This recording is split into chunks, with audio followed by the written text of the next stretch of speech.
Rencana Pak Jokowi untuk kembali belusukan setelah pulih dari sakit jelas bukan peristiwa politik biasa. Ini bukan sekedar mantan presiden yang ingin berjalan-jalan menemui rakyat.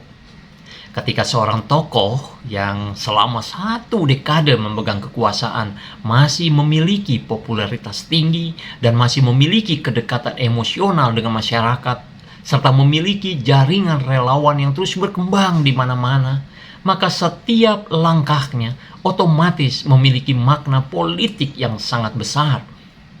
Dan dalam konteks Indonesia hari ini, belusukan Pak Jokowi hampir pasti akan dibaca sebagai gerakan sosial sekaligus sinyal politik.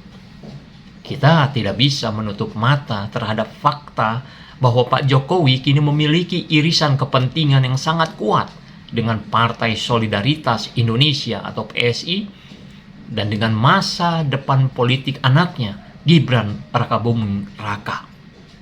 PSI dipimpin anak kandungnya sendiri, sementara Pak Jokowi menjabat sebagai Ketua Dewan Pembina PSI. Di saat yang sama, Gibran kini duduk sebagai Wakil Presiden dan mulai disebut-sebut dalam percakapan politik menuju 2029. Karena itulah, publik wajar bertanya, apakah belusukan ini murni kerinduan bertemu rakyat atau bagian dari konsolidasi pengaruh untuk memperbesar basis politik PSI, Gibran, dan kelompok pendukungnya?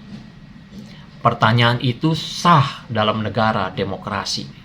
Sebab politik bukan hanya soal jabatan formal, melainkan juga soal pengaruh sosial. Dan Pak Jokowi masih memiliki pengaruh itu. Bahkan mungkin lebih besar daripada banyak ketua partai. Tidak banyak mantan presiden Indonesia yang tetap memiliki magnet kuat setelah lengser. Sebagian mantan pemimpin perlahan menjauh dari rakyat setelah kekuasaan berakhir. Tetapi Pak Jokowi berbeda. Ia tetap menjadi simbol kesederhanaan bagi banyak warga kecil, terutama mereka yang merasa pernah dilihat dan didengar selama masa pemerintahannya. Namun justru disitulah letak bahayanya. Popularitas yang terlalu besar setelah tidak lagi menjabat bisa berubah menjadi pedang bermata dua.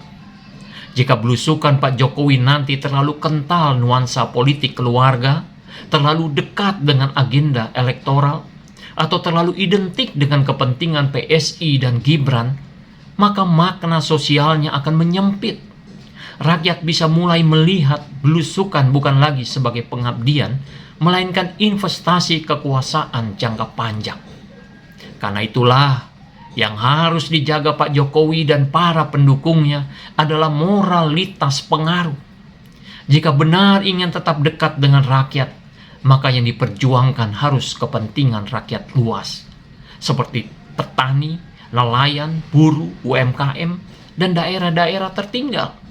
Bukan sekedar membangun jalan menuju 2029. Sebab sejarah akan lebih menghormati mantan presiden yang memakai popularitasnya untuk merawat bangsa daripada untuk memperpanjang bayang-bayang kekuasaan.